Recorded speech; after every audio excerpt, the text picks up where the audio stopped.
دايما بنسمع قصص وحكايات بين المخرجين والممثلين، علاقة أبدية لا تنتهي، تحس إنها فعلا أبدية في النقاش والخلاف. الديوهات اللي كانت دايما مميزة في السينما، ثنائيات لا تنسى. وأقدر أضرب لك أمثلة كتير، زي مثلا داود عبد السيد ومحمود عبد العزيز في الكتكات، أو محمد خان وأحمد زكي في زوجة رجل مهم، أو سكورسيزي ودينيرو في 9 أفلام مختلفة. وساعات برضه نسمع عن مشاكل وحوارات بتحصل بين الممثل والمخرج، إذا كانت خلافات أو خناقات ممكن تحصل ما بينهم.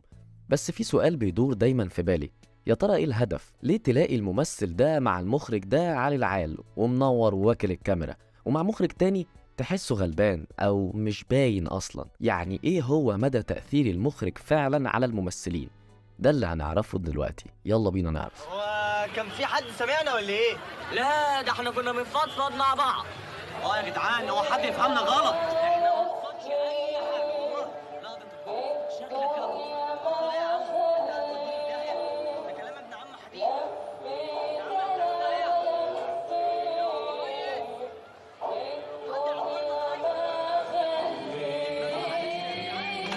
أنا دايما مقتنع إن الشاطر والمجتهد يقدر يحقق أعلى النتائج تحت أي ظرف وفي أي حتة، وده حقيقي. ولكن خلينا نتكلم في مستوى تاني، مستوى مبهر، حاجة كده ما تتكررش. وخلينا نتكلم عن ثنائية كانت بداية موفقة للسينما الواقعية في مصر. بعد رجوع محمد خان من إنجلترا ودخوله عالم السينما بإخراجه لفيلم ضربة شمس مع نور الشريف، كان أحمد زكي يدوب لسه في خطواته الأولى في الدراما بمسلسل طه حسين. وبعدها اشتغلوا في فيلم موعد على العشاء، وقدم فيه أحمد زكي شخصية الكوافير العاشق لسعاد حسني، اللي بيتقتل في النهاية على إيد زوجها الأول، اللي قام بدوره حسين فهمي. وده كان أول لقاء بين خان وزكي، وعرف خان إن إمكانيات زكي ملهاش حدود. وبعدين اتقابلوا تاني في فيلم طائر على الطريق، اللي شهد لأول مرة شخصية فارس، الشخصية السينمائية المحببة لمحمد خان، البطل الفارس النبيل اللي بيمثل قيم لزمن فات، واللا منتمي لعالم الانفتاح بشكل كامل. ومن هنا بقى أحمد زكي هو البطل المحبب لجيل الواقعية الجديدة، وتحديدا عاطف الطيب ومحمد خان وخيري بشارة. وبعدها بفترة قرر محمد خان وعاطف الطيب وبشير الديك والمنتجة نادية شكري بتأسيس شركة أفلام الصحبة، لتكون كيان معبر عن أحلامهم السينمائية، وأفلام مختلفة عن أفلام المقاولات المنتشرة في السينما وقتها. وكان أول أفلامهم هو الحريف. كان المرشح للبطولة هو النجم أحمد زكي، ورحب بالدور جدا، فاقترح عليه المخرج محمد خان إنه يربي شعره ويخليه منعكش، فيرفض زكي الاقتراح ويصر على حلاقة شعره، ويطول الخلاف ما بينهم بسبب التفصيلة دي. فيقترح خان على السيناريست بشير الديك إنهم يجيبوا عادل إمام لبطولة الفيلم، وبالفعل هو ده اللي بيحصل. ويقال إن خان لما قال لزكي الموضوع ده راح شتمه وحصل بينهم مشكلة كبيرة، بس فضلوا صحاب بعدها ما تقلقوش. ولكن إيه اللي ممكن يخلي المخرج يتدخل في حاجة زي دي؟ وهل فعلا ممكن فيلم الحريف يكون راح من إيد أحمد زكي بسبب تفصيلة بسيطة زي دي؟ في الحقيقة لأن يا صديقي تبان لك حاجة بسيطة، ولكن أنا قادر أفهم الخلاف اللي بينهم إنه ما كانش خالص موضوع شعر محلوق أو شعر طويل. تفصيلة زي دي تأثر على نفسية الشخصية بشكل كبير. يعني هل فارس الحريف مش بيهتم بشعره ومنعكش وشقيان، ولا شقيان بس واثق من نفسه ومتحكم في زمام الأمور وبيهتم بشكله؟ دي اختلاف وجهات نظر، ولكن في النهاية المخرج حتى ولو مش هو المؤلف لازم يبقى مذاكر الشخصية وأبعادها زيه زي البطل بالظبط، وفاهم كويس نفسيته ماشية ازاي. هتقولي طب ليه خان ما عدهاش؟ دي حاجة في الشكل يعني.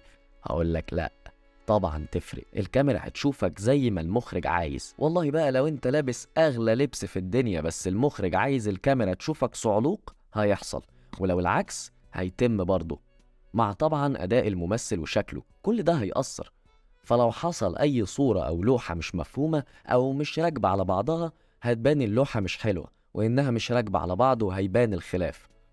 الأزمة ما كانتش في طول الشعر ولا قصره، الأزمة كانت في تحديد نفسية شخصية فارس، لأن التفاصيل البسيطة دي هي اللي بتوضح المعلومات عن الشخصية.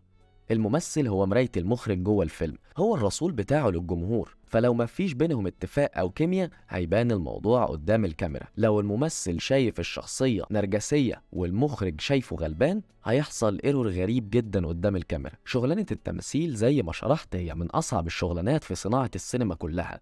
هم الناس اللي دايما نفسيتهم في الطالع والنازل بشكل متفاوت. واحدة من أهم الأسئلة اللي المخرج لازم يسألها للممثل بتاعه: أنت عارف أنت عايز إيه في المشهد ده؟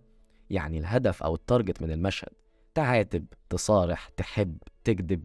لازم يبقى للشخصية هدف من ورا المشهد. فأولا دي واحدة من أهم الأسئلة اللي لازم تبقى عارفها كمخرج، والممثل كذلك. طب وتاني غلطة ممكن يقع فيها المخرج مع الممثل، ده موضوع ممكن يكون مش مفهوم شوية أو مش واضح، وهو إن المخرج ساعات بيحس إن هو مضطر يقرأ الكلام اللي في السيناريو. زي مثلا إن المخرج يقولك أنت دلوقتي بتاكل وبتكلمها في موضوع الورث. تمام، حلو قوي، ده مكتوب في السيناريو، بس ده مش توجيه خالص، ده شرح وبالفعل مفهوم. ويا سلام بقى لو انت مخرج بتحاول توصل له حالة، اوعى ابدا تقول كلام مبهم او مش مفهوم زي اكتر، اعلى، اقوى.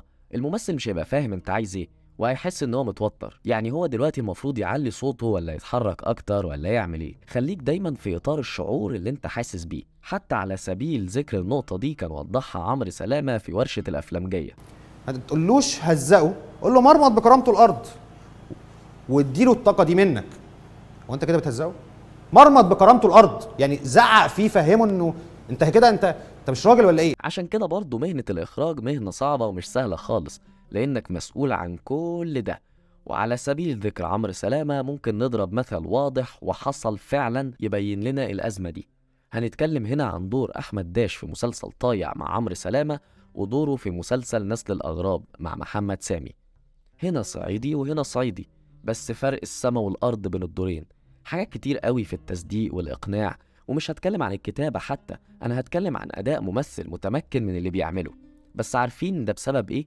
اللي كنت شرحته في حلقة يوسف شاهين والممثلين، موضوع إنك أوقات تلاقي ممثل مع مخرج شاطر جدا ومع مخرج تاني هو ضعيف، عشان فعلا الأفلام عبارة عن مشاريع جماعية، ولازم المخرج والممثل يبقى دايما بينهم كيمياء وفاهمين بعض. نيجي بقى لجانب الممثل.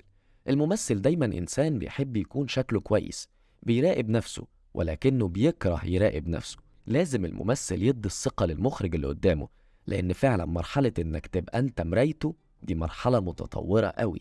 لما الممثل بتلاقيه سايب نفسه وبيمثل وهو مرتاح ومش مضطر يتفرج على المشهد بعد ما يصوره، دي مرحلة كبيرة قوي وصعب المخرج يوصل لها. بس كل ما في الموضوع إنه يبقى واثق إنك خايف عليه وخايف على شكله وأدائه.